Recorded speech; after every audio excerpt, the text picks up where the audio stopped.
Comunidades do sul de Angola rezam pelo regresso de chuvas nas lavras. Maioritariamente comunidades do grupo etnolinguístico Nhaneca-Umbi, a sul do município de Kipungo, província da Huila. As fracas chuvas que se fazem sentir naquela região, além de estragar as culturas do campo, razão da corrente de rezas, também lhes obriga a percorrer 5 a 10 quilómetros a pé à procura de água no rio Cainda, nome da mesma comuna, segundo disse Tembo ya Kapundo.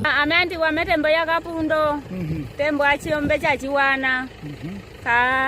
Pate nkhala twakatapelyo mevamolwi mwakukuta, nthata yacho notwachindamo.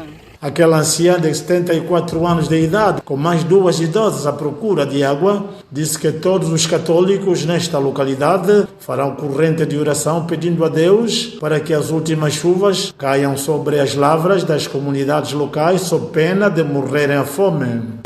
Kwana mwene chimaingireza yetu nkela yo katolika nkela behimbikiri okuvishala kule matandi avalira nokuyo kushundala ko katito.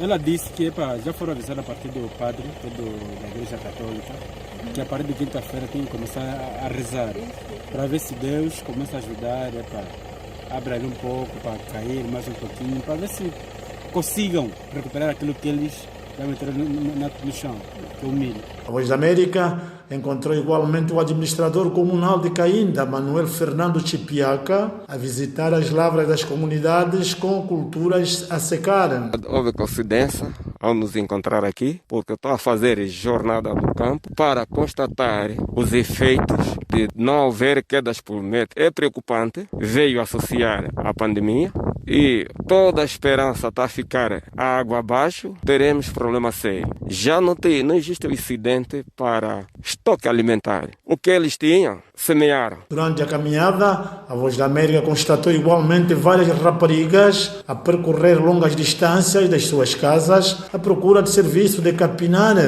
para ganhar algum dinheiro ou mesmo comida para levar para os irmãos em casa. Mamu tindilap. Magaling ko kain. Mahanga ko? Like 0.6 de manhã foram à procura de trabalho para poderem capinar e receberem qualquer coisa para então satisfazer a necessidade da fome em casa e também poderem ajudar naquilo que é relativamente a alimentação dos irmãos, da mãe. A maçambala, o milho e o feijão são as principais culturas lançadas ao solo pelas